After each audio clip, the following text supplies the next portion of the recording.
Boys and girls, in the year 1903, Orville and his brother Wilbur Wright made the first successful flight into the skies. Only 39 years later, in 1942, German scientists launched the first rocket into space. Only 19 years after that, in 1961, the first manned space flight was made. Boys and girls, in only 58 years, mankind went from flying a crewed airplane 120 feet to flying into outer space. In fact, there are people alive today who were young children when Orville and Wilbur Wright made that first flight and certainly saw the first man walk on the moon in 1969.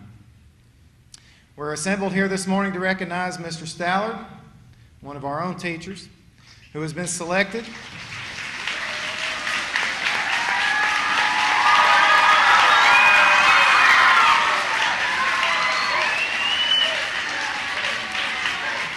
Mr. Stallard has been selected to do something that very few people on this planet has had the opportunity to do, and that is to defy gravity, to feel what it is like to be weightless.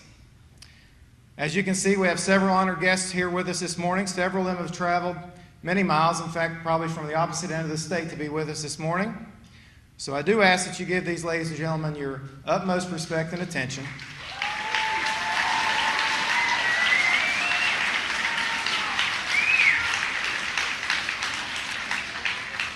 And with that, I hope you enjoy this morning's assembly, and I'll introduce our first guest, Honorable Jack Kennedy. He is our clerk of court, but he is also the secretary for the Virginia Commercial Space Flight Academy Authority, Mr. Jack Kennedy.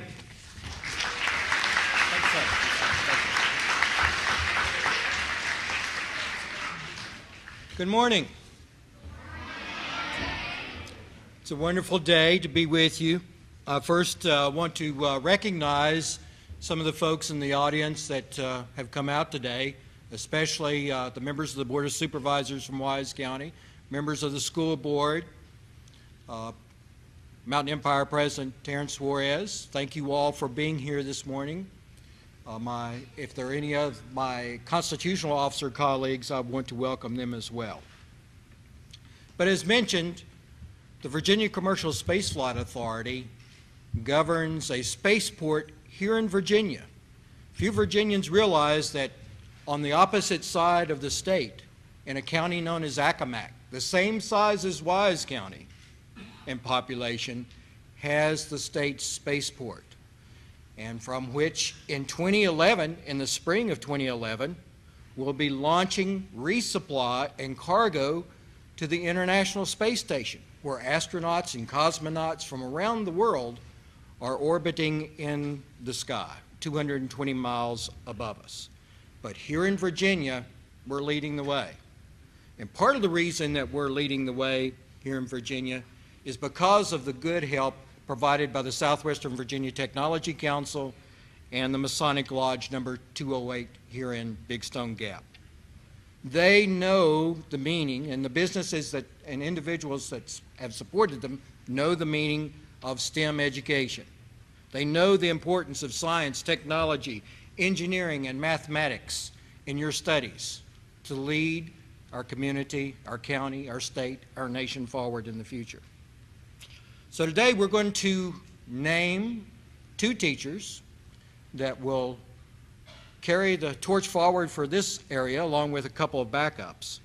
But tomorrow, hopefully, civic organizations such as the Technology Council and the Masonic Lodge and others, hopefully through the Math and Science Initiative in Wise County, will start putting students on zero-gravity flights. And as Ada Hollyfield has recently suggested, field trips to the spaceport at Wallops Island and perhaps our National Space Museum in Washington. So I want to challenge those civic organizations to do just that. Also, the teachers named today will have books to take back to their respective classrooms to share with you in how their spaceflight training experience is a part of a new effort to put more people into space jobs in the 21st century. And I look forward to sharing those experiences when the teachers return. My mission today, however, is to introduce one of the leaders of the General Assembly.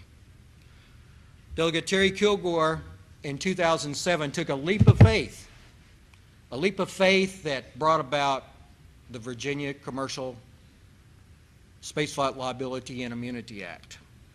It was the first of its kind in the country, and he got it adopted and signed into law. Now, I've been told that copying may be the most sincerest form of flattery, and copied is what the Florida and Texas legislatures did after Delegate Kilgore got this bill enacted into law. And what it does simply is help reduce insurance rates for commercial spaceflight operators to launch people from our spaceport in Virginia. And while unfortunately he is not here with us this morning due to a conflict, Senator Wampler also led the way in getting a bill passed in the 2008 legislature that provided for zero taxes and zero gravity from Virginia. That alone made the huge difference for Virginia, to the extent that both these bills passed by our legislators was cited by the Federal Aviation Administration in February of this year as being the agent of change. Delegate Kilgore, Senator Wampler made Virginia the agent of change in America as far as commercial spaceflight is concerned. And for that, I am very grateful. At this time, I'm pleased to present to you Delegate Terry Kilgore. Thank you, Greg. Thank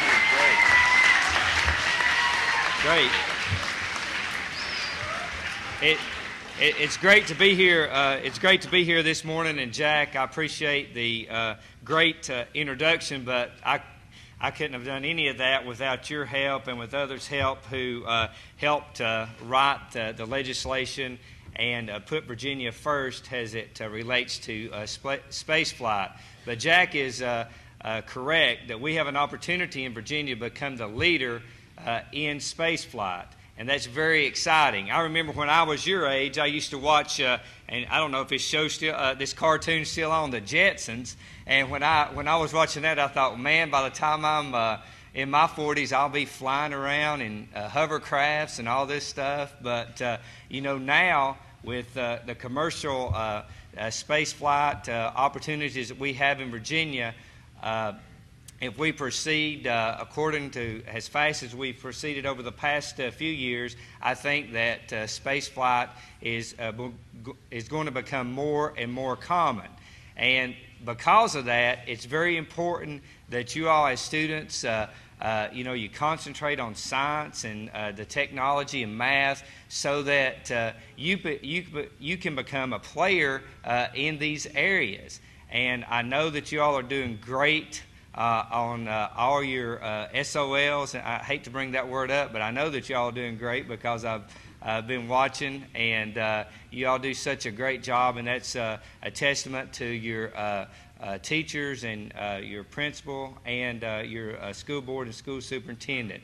But I'm just glad to be here. I'm glad to be here to congratulate our teachers who are going to be going into the zero gravity, and I hope that they have a great time and a great learning experience so that they can bring it back to the classroom and advise you all on what it's like and so that they may encourage you all to do the same and to explore new possibilities of education. Thank you all, and thank you all for including me in this program.